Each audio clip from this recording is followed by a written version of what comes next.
Hi, it's Rebecca Ewing. It's week 2 in Malibu. I'm still alive, which is great. I love the first week. A ton of hiking, a ton of working out, delicious food, and I was a little sore going home, not gonna lie. I really looked forward to Sunday when I got my day off, and I took full advantage of it and slept in and did everything. But it was great to have that day to recover. So, anyways, now I'm back. I noticed a lot of progress that isn't necessarily on the scale. And to me, that's like the biggest thing for me this week. And in fact, anytime I've come here, because every week it's always been about the number. You get closer and closer to your goal, and I'm by no means there yet, but I'm closer than I've ever been. When you get closer, the numbers start getting smaller and it stops being as motivating. And I didn't weigh in this week. I'm going to weigh out when I leave, which is on Saturday. I've noticed that, it's tapering off a little bit. And so the things that have made me more motivated and have kept me going are the other things I've noticed. Like I was on the hike this morning and I was in a different hiking group this week. I went from intermediate to advanced, which is a faster group. So it was exciting to be a faster hiker and stronger and not be in pain when hiking. And those type of gains to me are just as important. Obviously, the scale needs to reflect your hard work, or you're lying to yourself at some point, or you're delusional. But those other things, like just being more flexible and just being able to last longer doing things, are things that I'm noticing that I can appreciate. And I'm definitely looking for things to motivate me besides the numbers, because I know that they're going to get smaller and it's not going to be about that. I feel like it's a lot easier to stick to a diet when you're seeing 5, 10 pounds, whatever your number is. Some people lose 10 pounds in a week depending on where they're starting. And I'm not that person anymore. So it's great to be here and achieve those. So one of the things I did on Saturday, we stopped the program, usually around 1 or 2 in the afternoon. You're free basically until Monday morning. So I only live 45 minutes away. So I went home to see my dog and my friends. I was a little bit nervous going home, even though it was only for 24 hours, because I knew I was going to be on my own with temptation and having to figure out what I was going to eat. Someone had said to me once, if you fail to plan, then you plan to fail.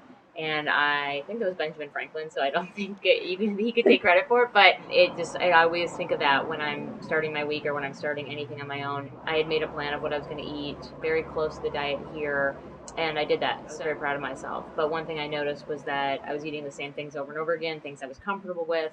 I'm not very experienced in the kitchen in terms of cooking, so that makes me a little nervous leaving here, because the food here is amazing, and all I do is show up and sit down, and it's perfectly balanced. And to me, just eating toast and peanut butter or eggs is not going to be a lifelong solution. So, one of the great things that I've done, one of my goals is to learn how to cook. I'm not going to be a gourmet chef by any means, nor do I have any interest, but I certainly need to put in a little effort. 5-10 minutes, I can make a lot of these meals. And so what's been great is so many of the people here, they bring such unfortunately, a lifelong journey of dieting has taught them a lot of things. And so people here are actually a wealth of resources. So on my hike today, I think I learned about 8 recipes from a guy who loves to cook and how to make healthy meals.